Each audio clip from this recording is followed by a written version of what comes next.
अब गुरु जी के प्रति हमारा कैसा व्यवहार बर्ताव हो। गुरु गोविंद कर जानियो, रहिए शब्द समाए, मिले तो दंडवत बंदगी, नहीं पल पल ध्यान लगावे। कहते हैं परमात्मा स्वयं संकेत कर रहे हैं कि गुरु गोविंद कर जानियो, गुरु जी को भगवान मानकर चलना और उनकी आज्ञा का पालन करना, उनके द्वारा दिए गए मंत्र का खूब डट के साधना करना, भजन करना श्रद्धा से। और जब भी आपको मिले दंडोत प्रणाम कीजिए।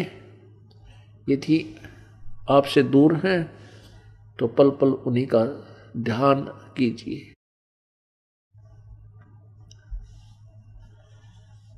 परमात्मा को पाने के लिए हमने वो प्रत्येक प्रयत्न करना पड़ेगा जो प्रभु पाने में सहयोगी है।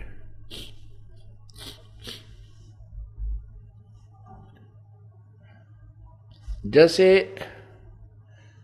ये दास है, उसने तो परमात्मा स्वयं आए थे, अब ये दास बेच दिया अपना। ये दास भगवान नहीं है, लेकिन परमात्मा के नियम अनुसार आप जी ने इस दास को भगवान के तुल्य मानना होगा। आपने परमात्मा मानना होगा। फॉर एग्जाम्पल, जैसे एक मैथमेटिक्स का, गणित का एक प्रश्न होता है ऋण का, उसके अंदर मूलधन ज्ञात करना होता है। मूलधन ज्ञात करना होता है, उसमें सपोज करना होता है, उसमें मानना होता है, मान लीजिए मूलधन 100 रुपये। वो जो मूलधन हमने ज्ञात करना होता है वो तो लाखों और करोड़ों में होता है, लेकिन 100 रुपये मूलधन मानकर फिर दर निकाली जाती है। उस दर को मल्टीप्लाई करके फिर वो वास्तविक मूलधन निकाला जाता है। जब तक 100 रुपये मूलधन नहीं मानेंगे तब तक वो वास्तविक मूलधन आपको प्राप्त नहीं हो सकता, आपका प्रश्न हल नहीं हो सकता और आपको 0 नंबर मिलेंगे।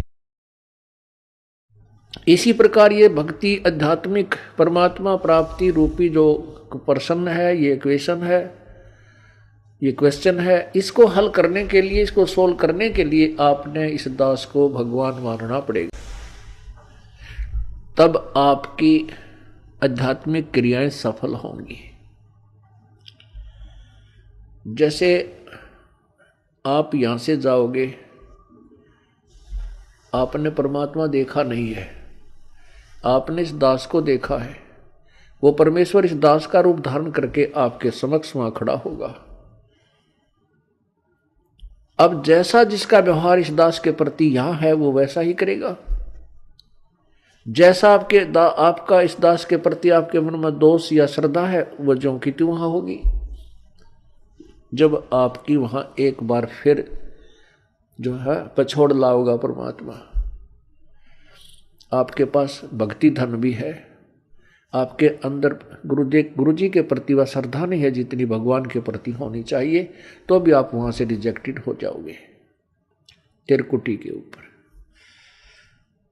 पुण्यात्माओं, ये आपको रिहर्सल कराई जा रही है आपसे, और आपने इस रिहर्सल में इस दास को प्रभु मानकर व्यवहार करना है, परमात्मा जानकर हर तरह की क्रिया करनी है। बोलते समय, चालते समय, अंदर में कोई विशेष गुरु जी के विषय में विवेचन करते समय आपने ये जानना पड़ेगा कि जैसे हम भगवान के बारे में सोच रहे हैं, आपने ये विचार करना चाहिए कि हम गुरु जी के बारे में क्या सोच रहे हैं। नहीं, हम भगवान के बारे में सोच रहे हैं। यदि इस दास में कोई दोष देख रहे हो तो आप परमात्मा में दोष देख रहे हो, या तो फिर त्याग जाइए, यहां से चले जाइए। आपको ऐसे गुरु की आवश्यकता नहीं जिसमें आप दोष निकाल रहे हो।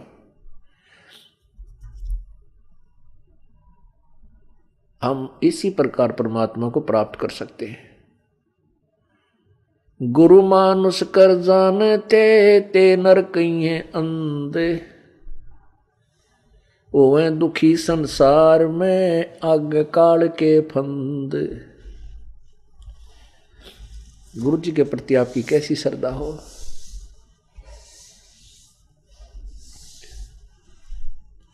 जैसे वो बहन चंद्र प्रभा परमात्मा गुरु जी को भी गुरु भी धारण कर रखा था, और जगन्नाथ जो पुरी वाला भगवान है, जो मिट्टी का माधो, उसको भगवान मान रही, और वो वास्तविक परमात्मा उनके पास रहे, उनसे बात करे, उनको ज्ञान समझा, उसको सुख दे, वो भगवान नहीं। फिर भी श्रद्धा वही थी उस नालायक की। तब परमात्मा ने उसके उस भ्रम को निवारण करने के लिए एक तीर में दो शिकार किए थे। उधर से वीर सिंह बघेल, काशी नरेश भी उनको केवल एक सिंपल मैन और एक संत मान रहे थे। जब वही धोती जो वो बहन चंद्र प्रभा वहां लेकर गई थी जगन्नाथ के मंदिर में, और जगन्नाथ के मंदिर में चढ़ा दी थी श्रद्धा से, और वहां से उठकर वह बाहर परिसर में आकर गिरी थी, आंगन में गिरी, और आकाशवाणी हुई थी कि जगन्नाथ तो बनारस में बैठा है, वो कबीर नाम जुलाहा कबीर रूप में वहां विराजमान है, और तू नालायक यहां आ गई। ये धोती उसने आपसे मंगाई थी, आपने वहां चढ़ानी थी। तब चंद्र प्रभा की आंखें खुली, कोई ये तो भगवान थे। जब चंद्र प्रभा और सैनिकों ने आकर के दृढ़ विश्वास दिलाया, तो वीर सिंह बघेल के मन में भी यह बात सेट होगी, कोई ये तो परमात्मा है। जब उनके हृदय में ये बात समाई कि तो प्रभु हैं, तब उनको पुनरुपदेश दिया प्रभु ने। वीर सिंह से कहा कि नाम ले दोबारा, कित का सार नाम के चक्कर में पड़ रहा है। पहले अपने हृदय ने साफ कर और फिर डट कर भजन करो, ताकि तुम परमात्मा पाने योग्य हो सको।